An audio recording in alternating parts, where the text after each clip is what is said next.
Yes, good afternoon, everyone, and welcome to the Astor B. Watts lecture, a series of lectures initiated by the Democratic Labour Party and held in memory of our former comrade, Astor B. Watts. I want to welcome all of you here at the Democratic Labour Party and also those who are viewing online. We have a distinguished guest lecturer today. He's a veteran journalist, strategic communications and political management specialist, a former director of news and current affairs at the Caribbean News Agency.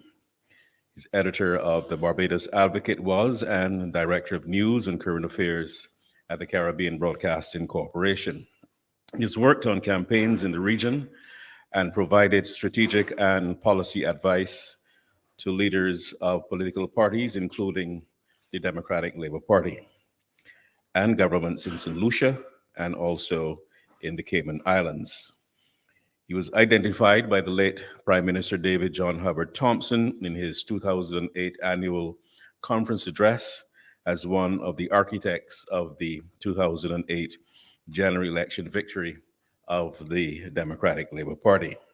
He's a graduate of Carleton University with 2 master's degrees, one in journalism with international development and the other in political management, in which he distinguished himself as a straight A student.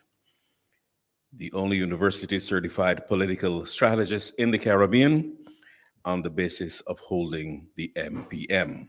He also holds a diploma in theological studies from Codrington College. It's against that background, comrades, ladies and gentlemen, that I invite Mr. REUDON Eversley to address us.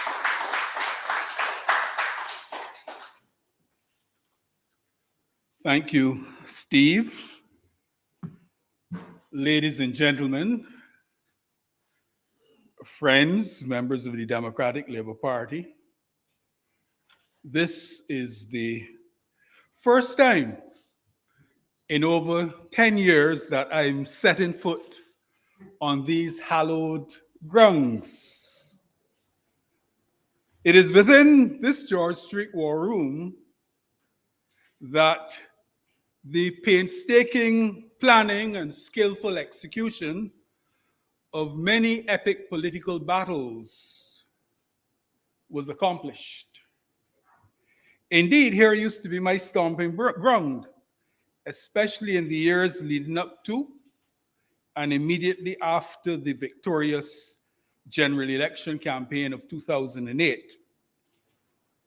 Unfortunately, a lot of water subsequently passed under the bridge, especially following the untimely demise of my dear friend, David Thompson. This occasion, however, is not for revisiting those experiences. The past is behind us, and its only value lies in the lessons it provides for those of us who have ears and use them to hear and listen. In this regard, the 20th century philosopher George Santayana offers a valuable piece of advice. He posits, and I quote, "Those who do ignore the past are condemned to repeat it." I think it is a piece of advice which is particularly relevant to this party at this critical juncture as it looks to take a fresh guard and initiate a new beginning. My specific reason for being here today at the kind invitation of your president is to share some insights and ideas about contemporary politics, not as a partisan operative, since I ceased to hold that status as of July 9th, 2014. That is as my good friend here would know, that's the anniversary of the death of Sir James Cameron Tudor. And it's on that day that I ceased to be a member of this party. I'm doing so, I'm speaking to you today, not as an operative, but as a trained and certified professional in the modern practice of politics. Since his election just under a year ago, your president has been emphasizing the need for new politics. We are on the same wavelength. I too recognized that need some 20 years ago and have been making the call now for more than a decade, especially following my return in 2012 from Canada, where I spent 1 year immersed in the study of modern political practice.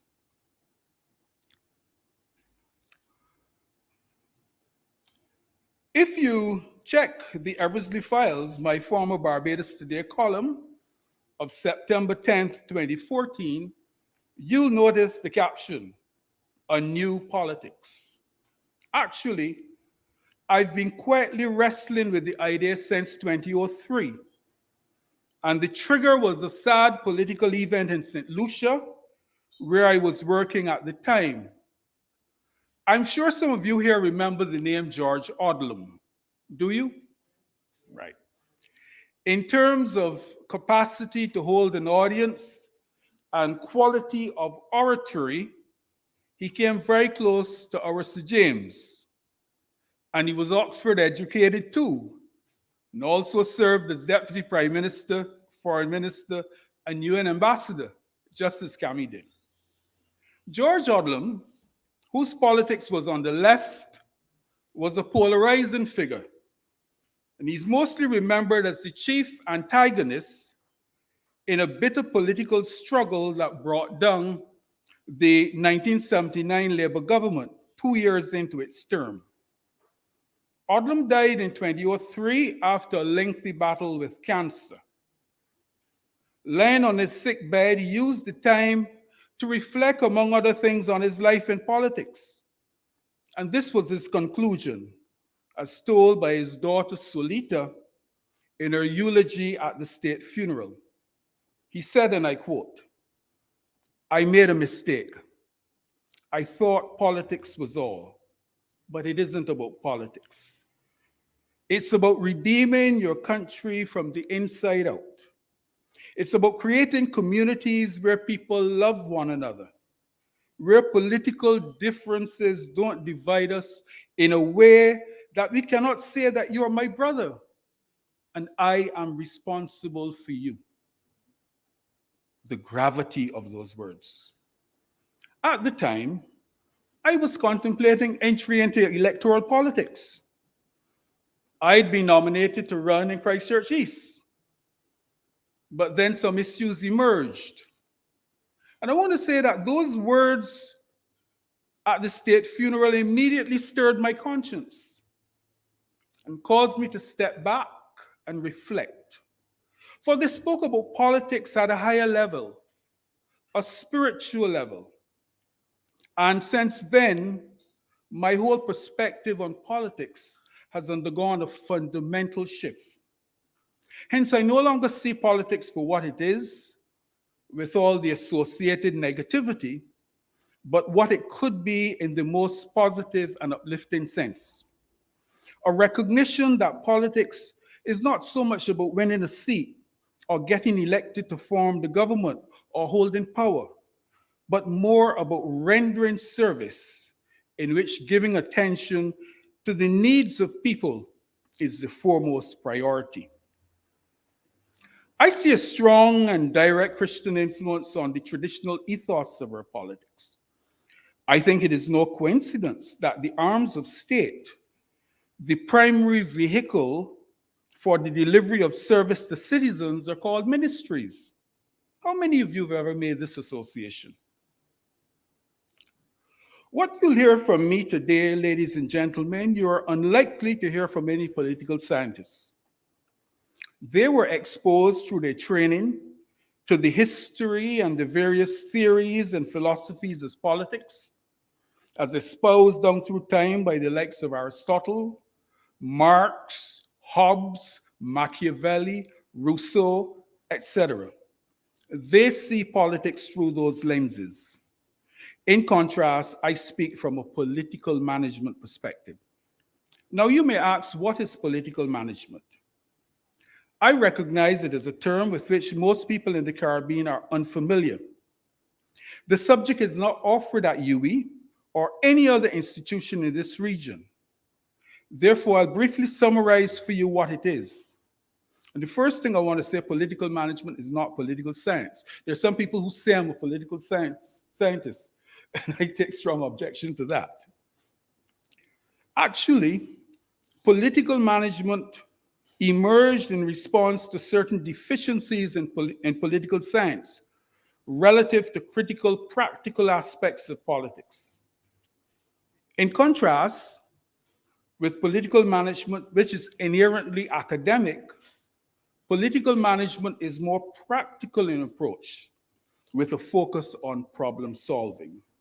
For this reason, in a political management class, a student is exposed to specialized training which supports the development of critical skills, from speech writing to strategic communications, to the development of strategy, election campaign management, crowd psychology, polling, good governance, ethics, leadership, and public policy formulation. It also looks at the effective navigation of what's known as the political administrative interface. That is the relationship between the political directorate, namely ministers, and top civil servants, especially permanent secretaries.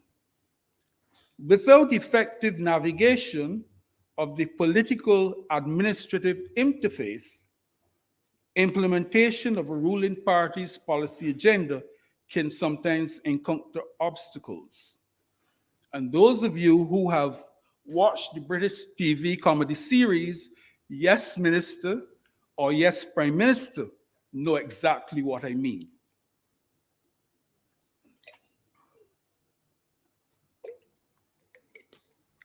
As the exercise of power is at the heart of politics, especially in government, I'm also going to draw on my exposure to theology at some points in this presentation, because power ultimately is God's, or for those who prefer, the great spiritual force which rules this universe.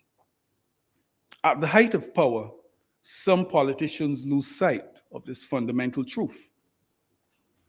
I guess in the vanity and arrogance of human weakness, supposedly rational minds sometimes fall victim to the illusion of invincibility and infallibility. But power, my friends, is transient.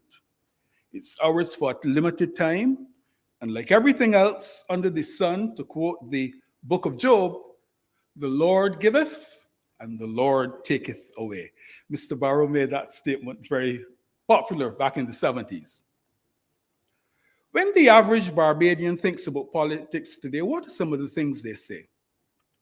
If you've been keeping your ears to the ground, as you should, you'll agree that the comments are far from flattering. There's a lot of disenchantment with politics and politicians out there. On the talk shows, hardly a day goes by without someone voicing a grievance that stems in some way from a failure of politics. The mounting complaints speak to the existence of a crisis in our politics, a fractured relationship between politicians and the people characterized by declining trust. It ought to be of concern to any serious political party and politician. It certainly is to me as a political professional. Here are some of the comments. Politics is politricks. Politicians are liars. Politicians only have time for you at election time when they want your vote. You hardly see them afterwards. Politicians use you to get big salary, fat pension, and then only look out for their friends and family. These are comments that I hear as I move around Barbados. If the people are getting turned off by politics, and it's already being reflected in an emerging trend of declining voter turnout at elections, then it must be viewed as a threat to the long-term viability of our democracy. Look at the outcome of the last general election a year ago here. The sitting government again won all 30 seats in the House of Assembly. At face value, that appears to be a comprehensive victory. However, when one digs deeper below the surface, it turns out that the victory was not so spectacular. What many Barbadians seem to be unaware of is the fact that the so-called red wash was achieved with the paltry support of just 31% of total registered voters, significantly less than a half. Now, there are some who will say it was because of COVID, but I don't buy that argument. When people are determined and motivated to vote, they'll do so regardless. In my journalism days traveling this region and the world, I've seen people defy threats to personal safety in strife-torn countries because they were determined to vote. Despite COVID, people were still moving around in Barbados.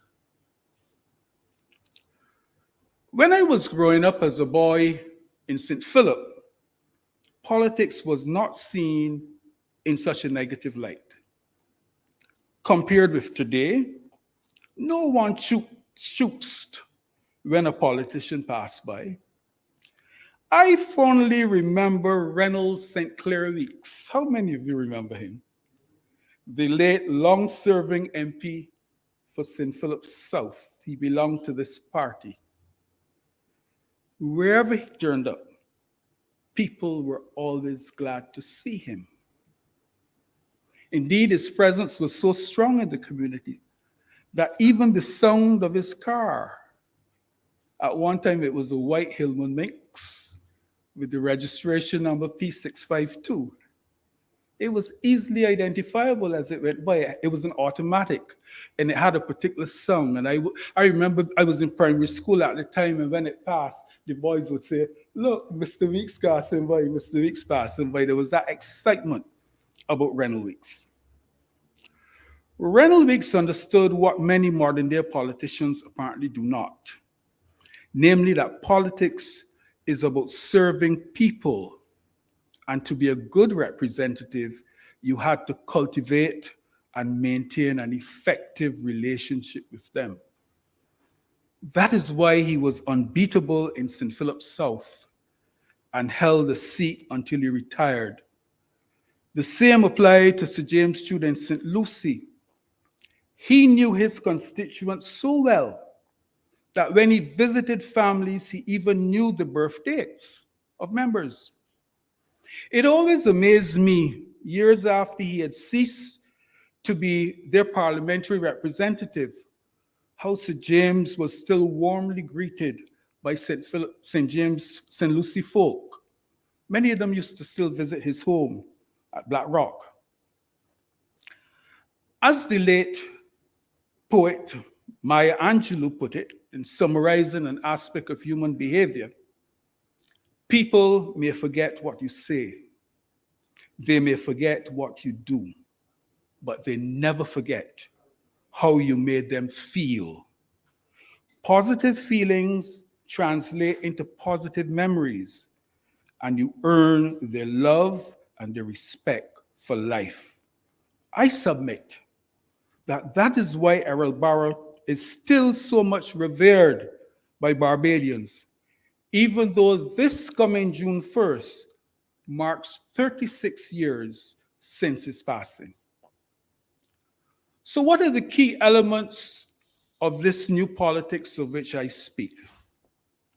Time constraints will not permit the mention of all in one go. However, I'll name a few. In a sense, all are not really new. In some instances, it's simply returning to basics. The growing chorus of complaints being heard today clearly points to a belief that by people that their needs, which they consider important, are either being neglected or not receiving the kind of attention they expect.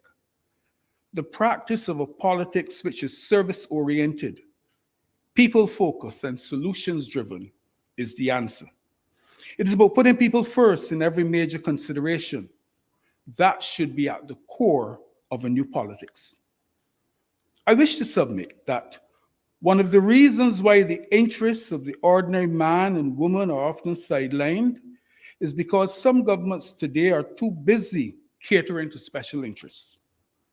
You see it in their approach to economic development, where there's this belief that if you give more to certain groups at the top, somehow some will trickle down to those below. That is a core argument of the neoliberal economics orthodoxy. I call it a Dives and Lazarus approach to economic development because it reminds me so much of the parable of the rich man and the beggar found in the 16th chapter of the Gospel of St. Luke. While the rich man Dives feasted on the finest, the poor man Lazarus sat below waiting for the crumbs to fall from the table. And this is all the ordinary man and woman are getting today, the crumbs from the table. For the average man to get and woman to get his or her fair share, there must be social justice, which is a recurrent theme in the Holy Scripture. Ronnie, I know that you, having grown up as a Catholic, would have been sensitized to this moral imperative through exposure to Catholic social teaching.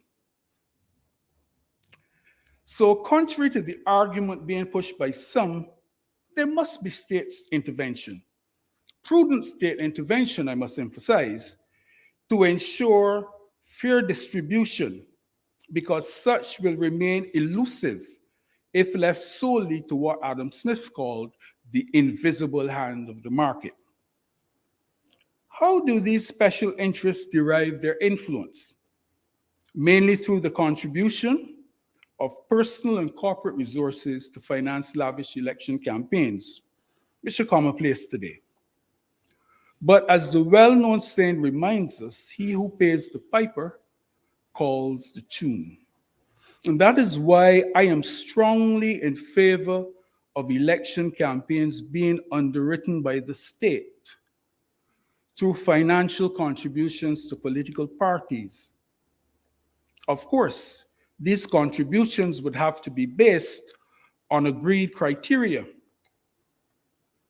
I am not altogether opposed to private contributions as long as there's transparency.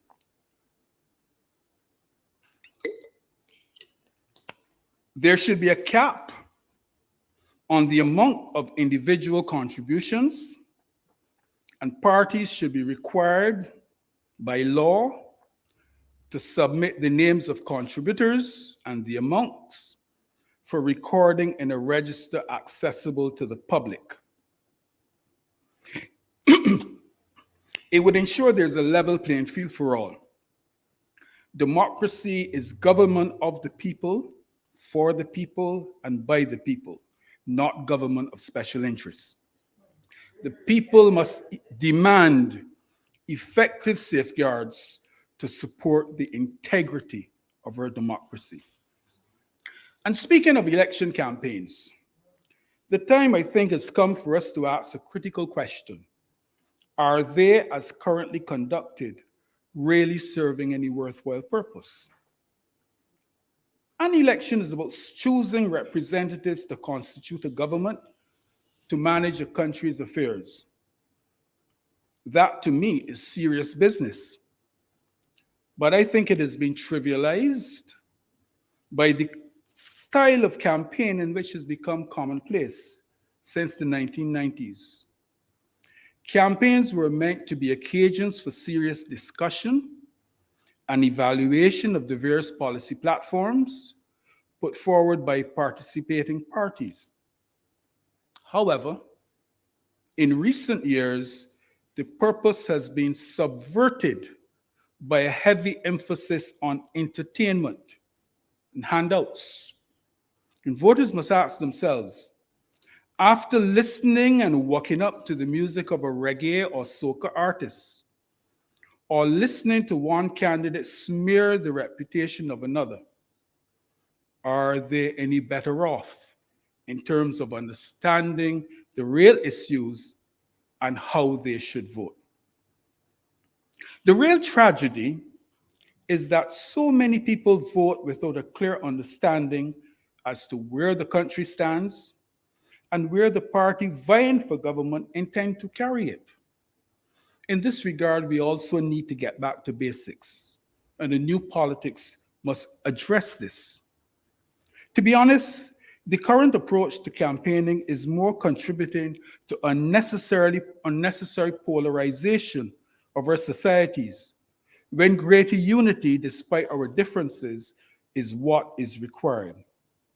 I think that was what George Odlum was referring to when he spoke about people being able to love each other despite political differences and work together for the common good. Why is there so much toxicity in our politics? Why are some people hated for no other reason than simply having a different perspective? I'm putting these issues on the table because if there's one thing I wish to achieve here today, it is to get you thinking critically about yourselves and your future. Why expend valuable time and energy on trivia when the global environment in which we have to live is becoming more and more unfavorable, and the prospect of life for us in these small countries with few resources is becoming even more challenging? One of the reasons Barbados has not progressed much further, I think, is the build-up, tear-down culture in our politics. One party in government bills, only for it to be torn down by the other party, because it is now their turn to build their monuments, and the cycle repeats itself again years later. To me, that is a colossal waste of resources.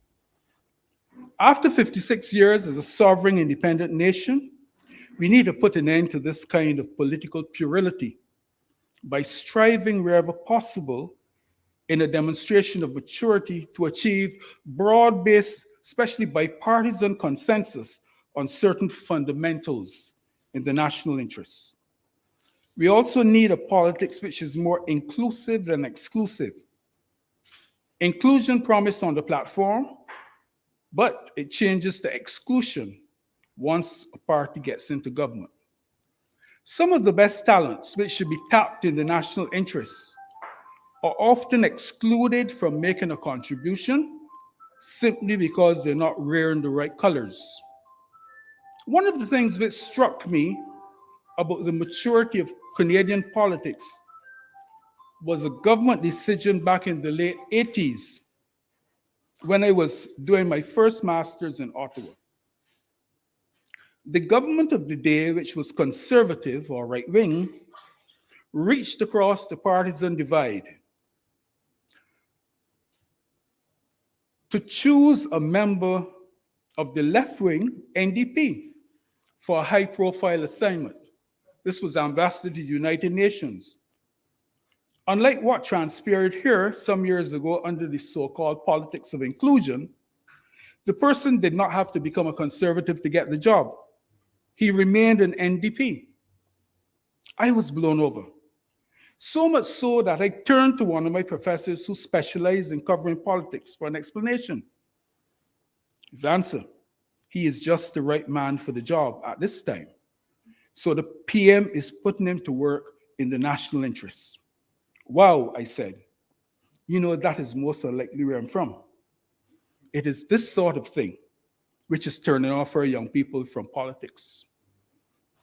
Almost every month, young people contact me through parents, through connections. They want to go to Canada. They want to know what life is like in Canada. It is an issue the new politics must address. Ladies and gentlemen, I can go on and on. However, the issues which need to be addressed are simply too many to cover in one lecture. But there's one final issue which I wish to touch on today, and it relates to what some call the implementation deficit disorder. It is not an insurmountable problem and can be solved. It requires a fundamental restructuring of government with the introduction of a new layer of professionals within each ministry to speed up policy implementation. I think one of the weaknesses of our political governmental system here in Barbados and in the Caribbean, where ministers are concerned, is an over-reliance on the civil service bureaucracy, which does not always work in the best interests of the elected minister and the government of the day. In some regards, the bureaucracy can be a frustrator instead of a facilitator. Canada, Australia, New Zealand, all of which operate under the same Westminster model, has shown there is a solution. The solution is the employment of professional political aides. In England, Rodney, they're called exempt staff. I've researched the subject and I've written a comprehensive paper which I've shared with a few leaders. Effective change is in the public interest, but it will require the demonstration of political will, which too often is lacking. What is there to be timid about if you're acting in the public's best interests? In a new politics, the people's interests must always matter most. I want to say to you, Ronnie, today that Barbadians are looking for change, genuine change, fundamental change, systemic change, not the change so often promised at election time that raises public expectations, which turns out to be nothing more than an exchange of personalities and more of the same. From the cries of Barbadians, they're tired of it. Barbadians are looking for a new way, a better way. Errol Barrow and Cami Tudor, as leaders of what was a young DLP, demonstrated they offered a new and better way back in the late 50s and early 60s. Their election to office marked the start of a social revolution in which Barbados was transformed from a network of poor villages to a modern developing nation. That is the legacy of Errol Barrow and Cami Tudor and the Democratic Labour Party. And the opportunity exists again today through innovative solutions to real needs for you to take the Barrow revolution to the next level. I mentioned this to David. I tried to mention it to his successor with failure. I've always believed that free education was but the first stepping stone in Barrow's plan for the upliftment of the average Barbadian. Its ultimate destination was economic empowerment, because Barrow often spoke of a desire to see Barbadians in control of what he called the commanding heights of the economy. You would remember that. You're from that era. I think it can be achieved with the political will and the right policy mix. There are some who will say the banks and whatnot may not finance it, but there's an alternative. There are other vehicles that can be used. And with creativity, you can come up with a solution to almost any problem. Barbadians are no longer going to vote for you because of what you did 50 years ago. They will vote for you on the basis of what you're offering now that has the potential to transform their lives for the better. If you listen to the DLP narrative, certainly in the post-2011 period, you got the impression that it was trapped in a time warp. Telling my son about free education meant nothing, because he was not there to witness that struggle of mothers to find a little $10 to pay school fees. I'm from that era. I remembered when my uncles were going to lodge, and I was only 2 years old when free education came. But I would hear my great-grandmother talking about what a great burden had been lifted through the introduction of free education, right? So Barbadians will vote for you on the basis of what you're offering that has the potential to transform their lives for the better. They're not excited by change disguised as more of the same. They're not going to accept old wine presented in a new bottle. And I mean that in the broadest sense. This party, if it is serious about returning to government, must again be a trailblazer. Use this time in opposition wisely to study and understand the changing landscape and also what matters most to Barbadians at this juncture, to come up with a policy platform that captures public imagination, just as Barrow and Camp Tudor did in the 60s. Some see being in opposition as a blight. I don't. It can be a great blessing, an exciting time for transformation and renewal, both institutionally and also philosophically. But a more positive mindset is required. As I see it, no political party in Barbados today is really fit for purpose in the 21st century.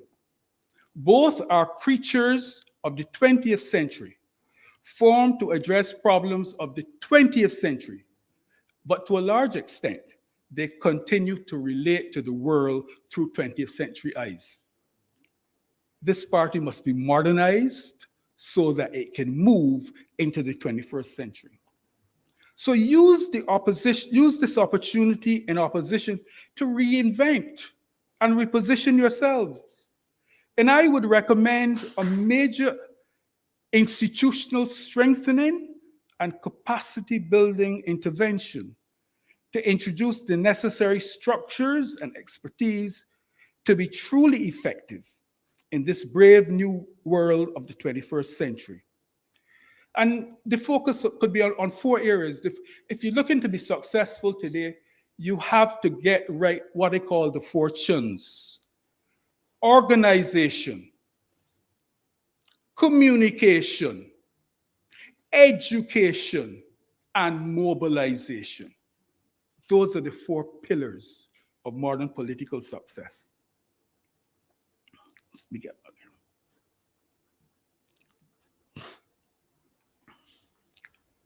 So you must be a renewed party which comes to government with a fresh outlook and approach and brings the same passion and enthusiasm for change is what Barbados needs.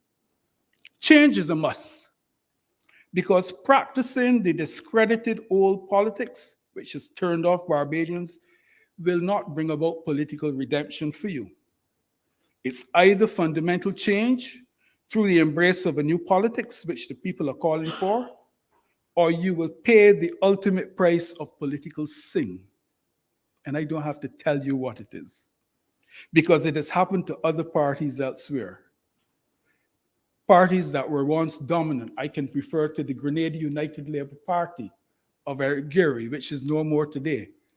I can also refer to the Dominica Freedom Party of the late Eugenia Charles, which too is no more today. So you know what has happened. The choice, ladies and gentlemen, is yours to make. I thank you very much.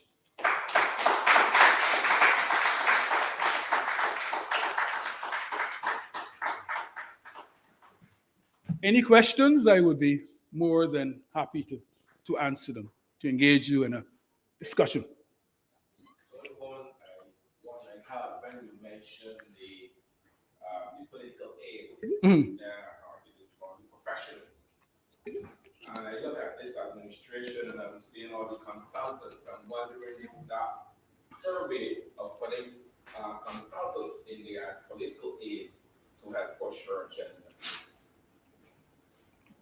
In a sense, but it should be done in the proper way.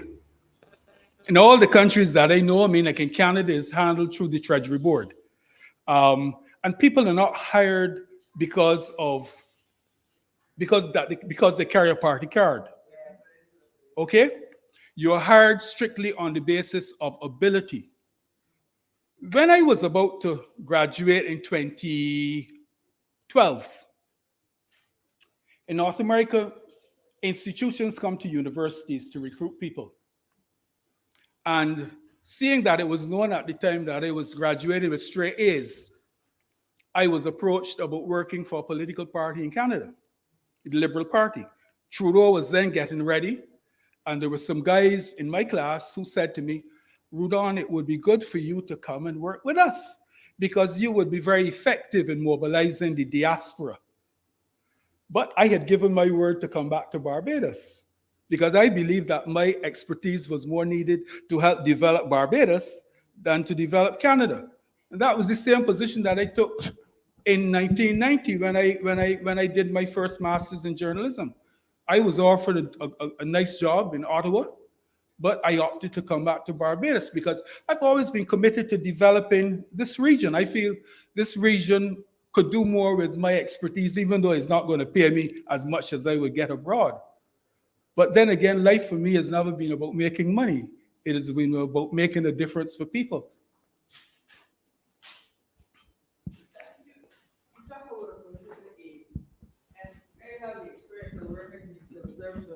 For 31 years.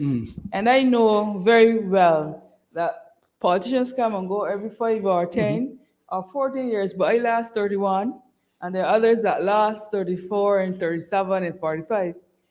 The truth is that this country is run by the civil service. I know that. And your political, what you're talking about, I mean, I have gone through the governments.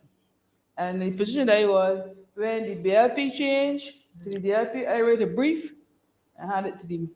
It goes up and it goes on and on.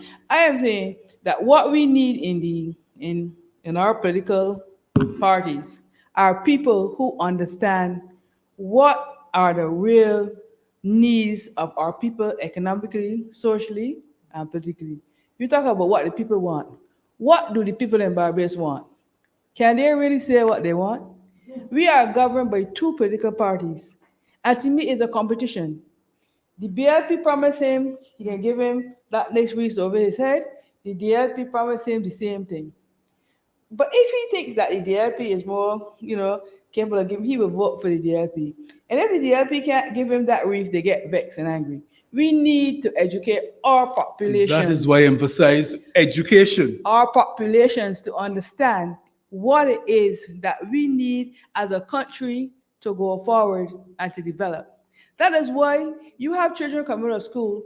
We don't teach them. We need, first of all, to go into our education system and change it, to create a curriculum that tells children about their past, before slavery, during slavery, and after slavery. We want them to understand the economic conditions they are in, how it relates to them personally, and how it relates to the international world. When we get them to understand these things, they will understand that we cannot just deal with modernization because we got a lot of modern things, modern buildings. But what about sustainable development?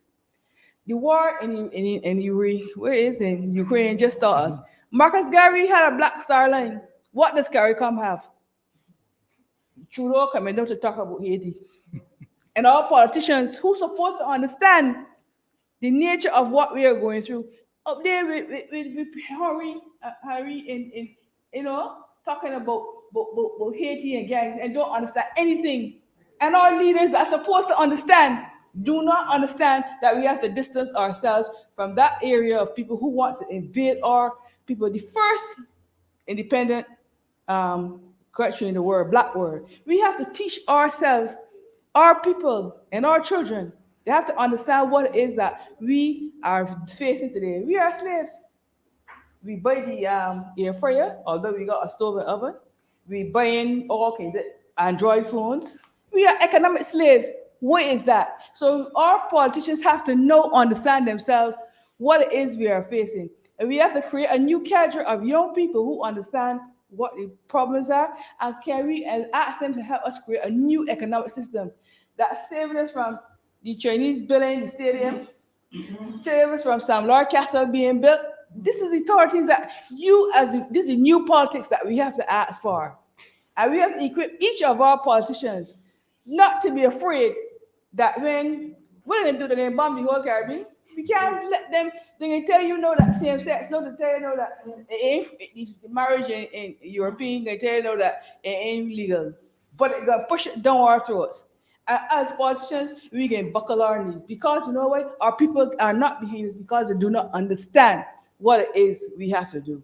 So the new political party and the new way have to find a way to help our people to really understand the issues.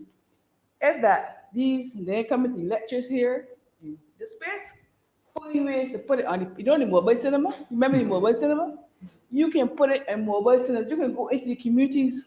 The people will come out in the pasture, as those that get accustomed, start to educate our people historically about the things that they need to know and understand. So that a child in Barbados, my granddaughter wants to go to Canada. So if all the young people go to Canada, and if all the young people go to America, who will build Barbados?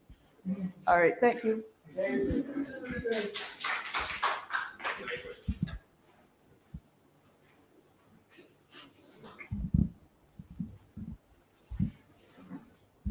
Hi, REUDON. Thank you for a very, very illuminating lecture. I actually attended another lecture at St. Stephen Hill some nights ago by Robert Bobby Morris, and he spoke to the very same things that the lovely lady there was talking about. I don't know her name, but he spoke about the whole question of the struggles of slavery and empowerment and native empowerment and all that sort of rich history, and then he brought it home. And my issue is always this, that, you know, I always say that we've been living in financial bondage ever since slavery, right? And it's, to my mind, it's not only useful understanding the reasons for that, right?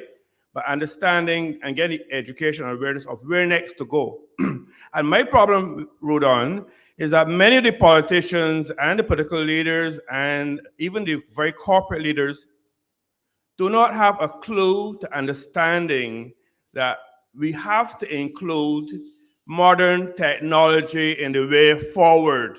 We have artificial intelligence today that a student at primary school, BCC, University of West Indies, could just take 2 minutes and tell the artificial intelligence, write me an assignment of 5,000 words. I want it written in this way. And by the way, please include 12 top quality references. Now, a lot of people see this as a fear and problems and cheating, but they do not see the opportunities of that. People think about crypto assets that I talk about, and they see it purely as a Ponzi scheme. Yes, there are Ponzi schemes all over the world. I was speaking to Morgan Lewis the other day. He said, you think about this $1,000 investment that can get you real quick. Of course, there are lots of Ponzi schemes. I can tell you that you can also learn from a young age at primary school level how to invest and trade for the future. And the other area, of course, is blockchain technology. We have, how many hacks have we had in recent years? This morning, we woke up with the Nation newspaper, the papers talking about a hack at the cost COB, right? Ransomware, they broke into the system, people got problems. I had a conversation, a very prominent doctor called me last week and said, I mentioned to him how about the problem with the ransomware at the Queen Elizabeth Hospital. And I mentioned to him how I had a situation in which a patient goes to a doctor. The doctor cannot get the patient information records because the system is down. So what does the doctor have to do? The doctor now has to prescribe medication for a patient whose medical records he does not have. You understand how serious a situation this is. And I keep asking, why is it that University of West Indies cannot team up with some of these top technology companies and at least start a pilot project on blockchain technology when you know that the Ethereum network, the Bitcoin network have never ever been broken? They have never been broken into in any major way by any hacker. So why don't we look for something alternative, different, even if it's on a pilot project? So I'm saying simply this, the answers are there. They're not understanding technology because it's changing every single day, but there are opportunities out there for young people from primary school to secondary school to university level to get into a global market. And if you even look at creativity, to a lot of students with cultural services, but nobody understands that you do not have to be an artist today to create art and make money. You do not have to be a great fair price artist to create NFTs and put them on a global marketplace. The opportunities are there, but we need, REUDON, the education and the awareness, as well as the understanding, as the lovely lady said in background, that we have come from a situation of poverty. We are still in a financial situation of poverty, and unless we as individuals get up and do something about it, we will remain in a situation of financial poverty, right? I don't know if you have any thoughts on that. Hallam, we are on the same wavelength because, in fact, when I look at Barbados, there's a need for a new entrepreneurial class in Barbados. This is quite clear. And I've held the view that business, investing, all of that sort of stuff should be introduced to children from primary school so that they grow up and they develop a familiarity with it. I mean, I know children in America, 8 years old, who play in the stock markets. Why can't we do that in Barbados? But the whole system has to be restructured. The other point that we need to include is digital literacy, media literacy. You talk of the new slavery. The new slavery is mental, and a lot of it it occurs because people are embracing foreign values via the media, but there is no media literacy. Let me say this, I tried to get someone here to do media literacy. I raised the idea with the government. I had someone who was willing to come here, a Barbadian, and Hallam, you know her, Heather Harris, my journalistic protege, who is now Dr. Heather Harris, a professor at Stevenson University. Heather was willing to come here to do some sessions on media literacy, because media literacy is indispensable if you want to function in today's environment. To understand media, especially that everything that you see on a cell phone, that there is a motive behind it. We look at it as neutral, harmless, but every single message, there's an objective behind it. And a lot of it is about creating money for the capitalist class. That is what it's about, to get you hooked.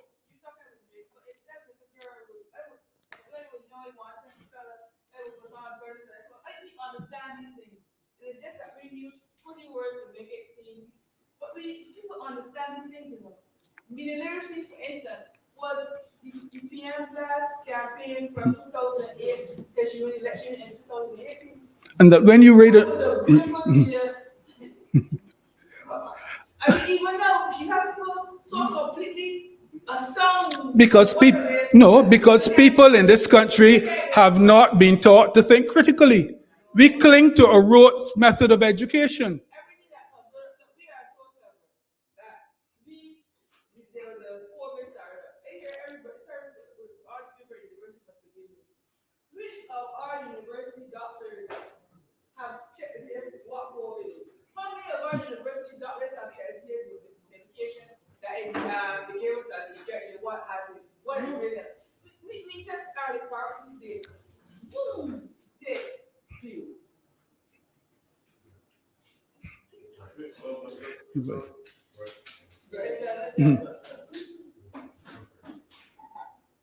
Mr. Presenter, first thing, allow me to congratulate you on a very wonderful and enlightening discourse. Great talk. Regrettably, I was not here from the start, but something I can take away from your speech. You made mention of Mr. Barrow, which we all can transform Barbados socially. You made mention that he sought to empower the masses economically. I'm not sure if he was ever successful in that. I do recall he issued a warning that one of these days we're going to wake up in front of Barbados do not belong to us. And it is now unfolding before our very eyes. At that time when Mr. Barrow made that statement, it seemed a bit outlandish, but it was very prophetic. I recall Minister Billy Miller accusing Barbados of being xenophobic, which is the fear of anything that is foreign. But we can see before our eyes Mr. Barr prophecy coming true. I remember Mr. Cole Williams thanking Mr. Barr for speaking in the interview. Said Mr. Barr give him his initial start in business. I've seen how this company have grown. I don't know if there's any black man around Barbados now that can make that same praise. How do you, what are your thoughts on this in terms of his failure as empowering Barbadians? I have given thought to it, but I'm not going to go into details here. That'll be revealing too much at this point. I've given very careful thought to it, and I've already identified the vehicle that can achieve it.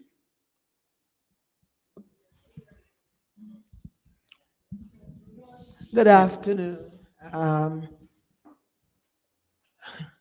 Listening to the conversation, you know, it touches so many parts that you wonder how you would put it all together. I want to say this though.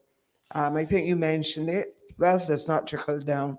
And we have this belief that if you give the fella up there that running the business the money, if you just look at what's happening in the States, you'll get a good idea.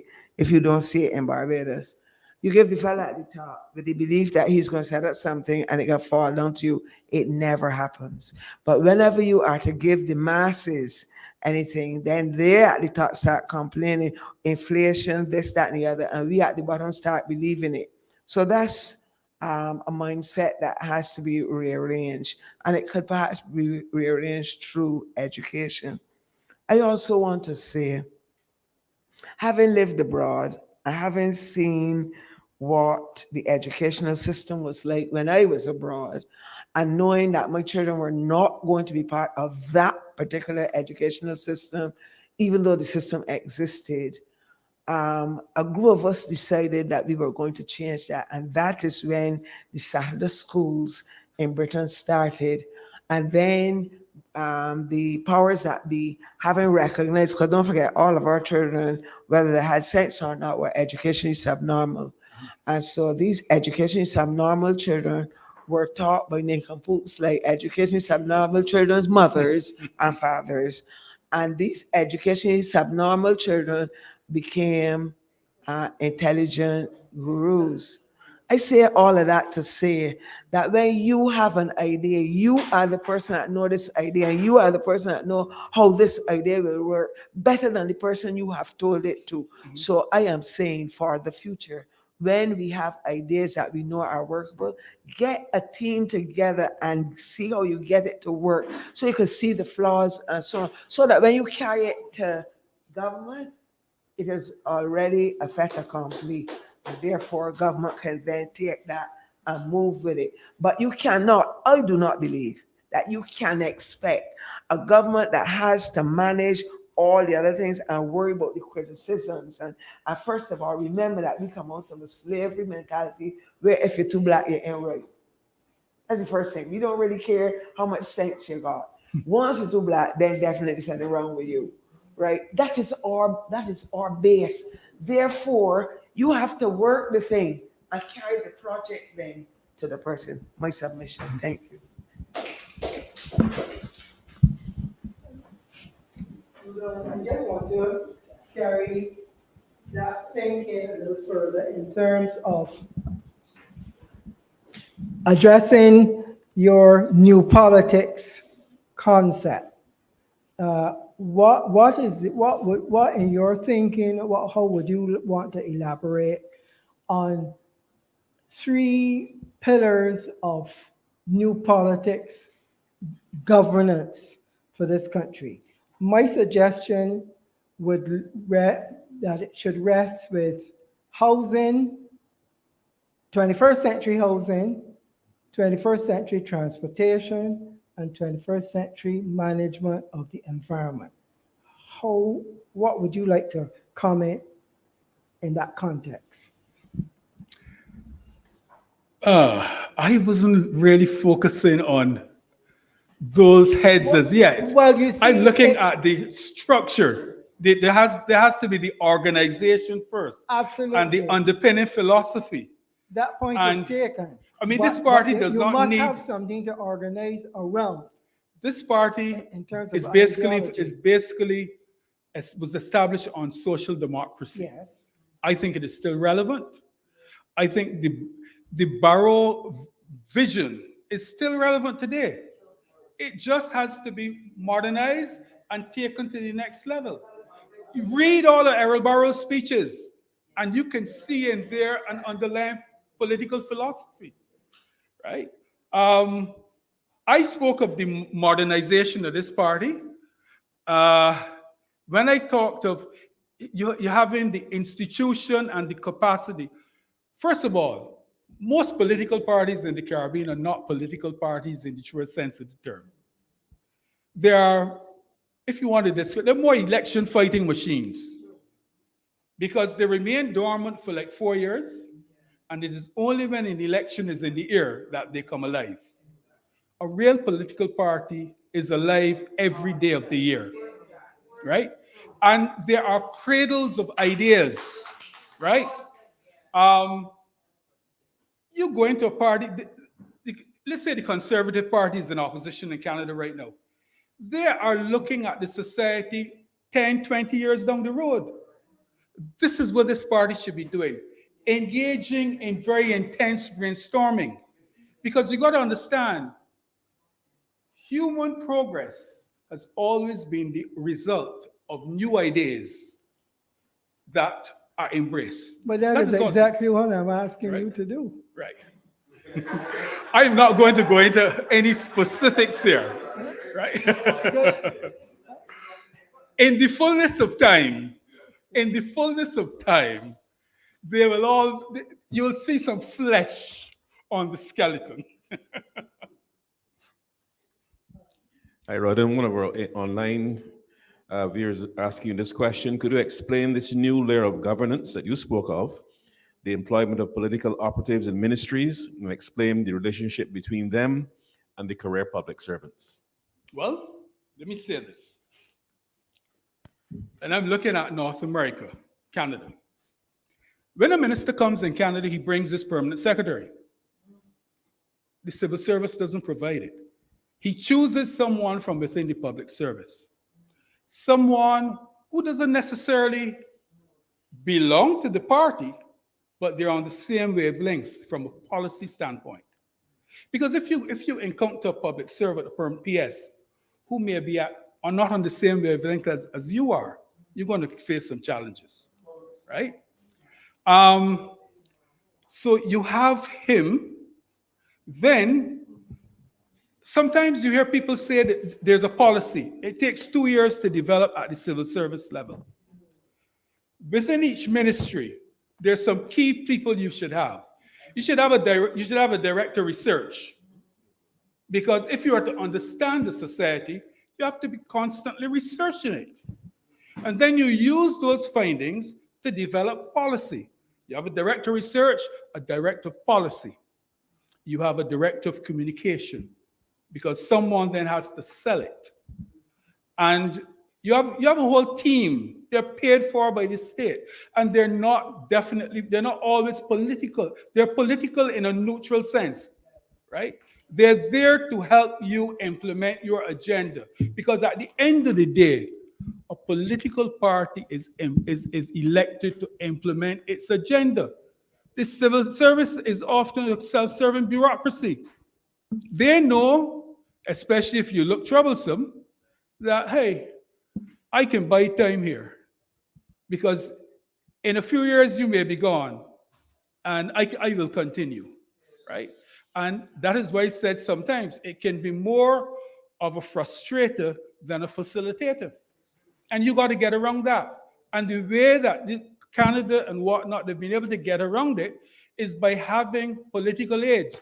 We have constituency aids and whatnot in Barbados. I did a workshop for some years ago, and they were just given a job. They did not understand their role. They didn't even know how to write a press release, how to call up the media. I had a case some years ago. Somebody called me up and telling me, oh, we want some publicity for a particular event. I had to tell her that a news organization is not in the business of providing publicity. We are in the business of covering news. So what is the news story you got for me? If you want publicity, go and get a PR person. But they don't understand it. They don't understand the kind of support that can be provided. I mean, a lot of policy is developed at that level.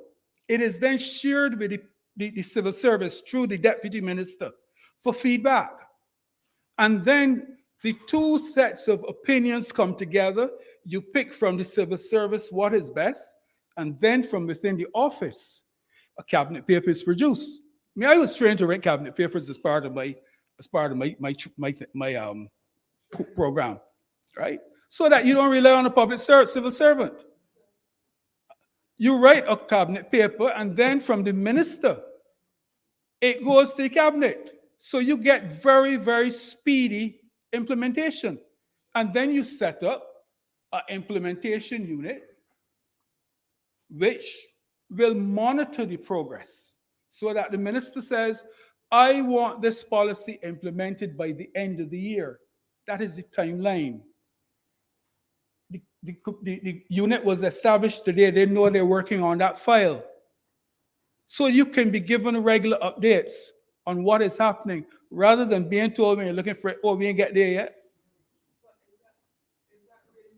What? Well, I don't know. Let me say this. I don't know much about public service in Barbados, but I'm looking at, I mean, other islands and what I've read, right?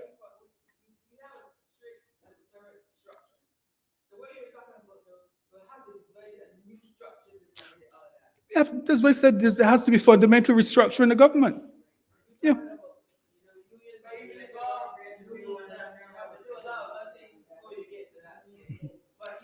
It ought to be a priority for any administration, especially DLP, because from my experience, I can tell you, DLP always gets problems. They kept pushing through its agenda. Okay?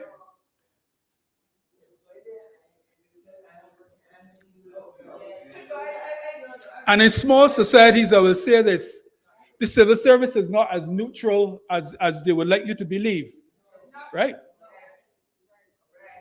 They're not as neutral. There are plants in certain departments who are there to frustrate you. Yeah.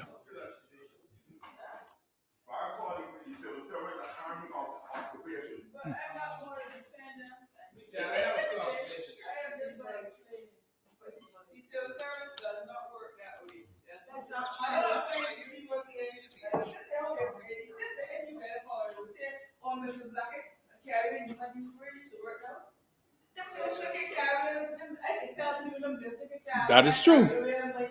But the average person does not know that.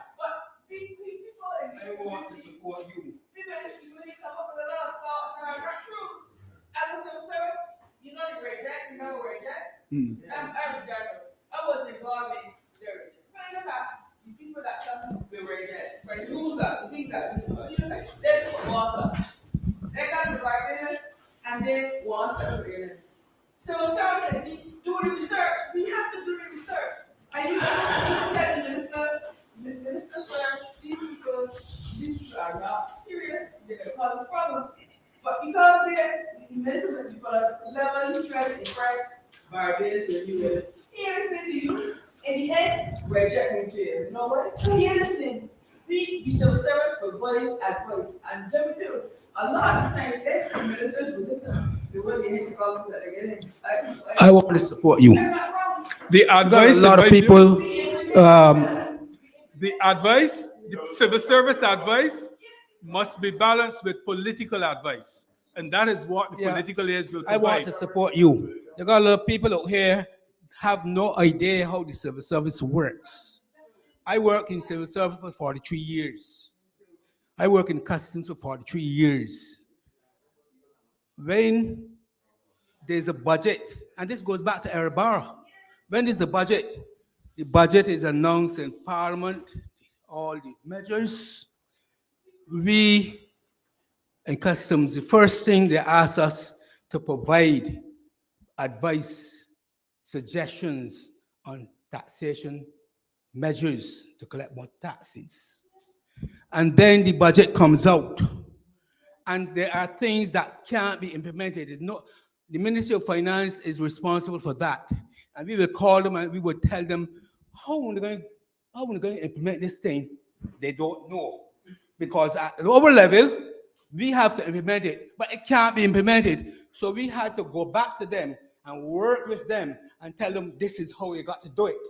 And that is so with other ministries, especially in taxation, the inland revenue, and these things. So I thought we want to support you. There's another observation we want to make. You have mentioned Erebar and James Tudor. Who I didn't hear you mention Frank Walcott. Well, Cammy was the ideologue of the party. Frank did. I mean, those three did immense work for this country. And, you know, but what I want to say is that there is a lot of information, and I know that there's a lot of dependency on social media, granted, but a lot of the information goes lost after a while, a 9-day thing. So I don't know how difficult it would be for this party to set up a little media thing to get our message out there and keep it out there. And keep it out there. I can remember, things like this matter with the NIS, things like White Oak, things like Barclay, the money that was written off. These things need to be, the country needs to keep talking about these things. And so,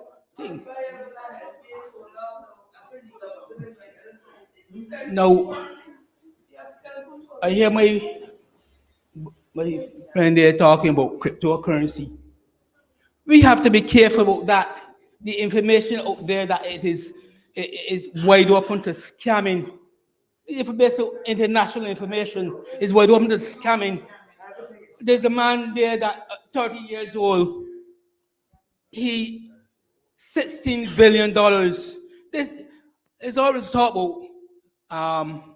He's already talked about cryptocurrency and investing this and investing that.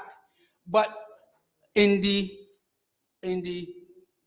technology area, there are people out there looking to scam. Look at Bolt. Bolt now is looking for his what? 10 million. So we can't just up and run with these things. So you got to know where you're going. You got to know which step that you're taking. That's what we're going to say. Okay.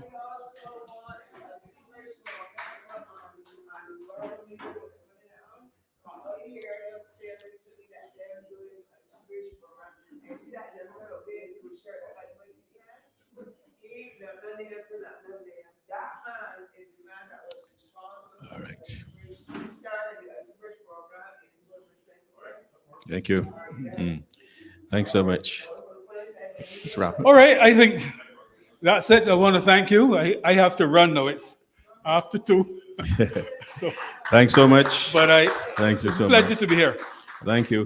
Well, thank you so much, REUDON, for your intellectually robust presentation. And also thanks to those who contributed from within the room. Your contributions, your participations were quite deep and quite welcoming. I want to thank those of you who were viewing online and all of you who are in the room for turning up again to this series of Astor B. Watt lectures. Thank you so much to all of you. Thank you. Have a good day.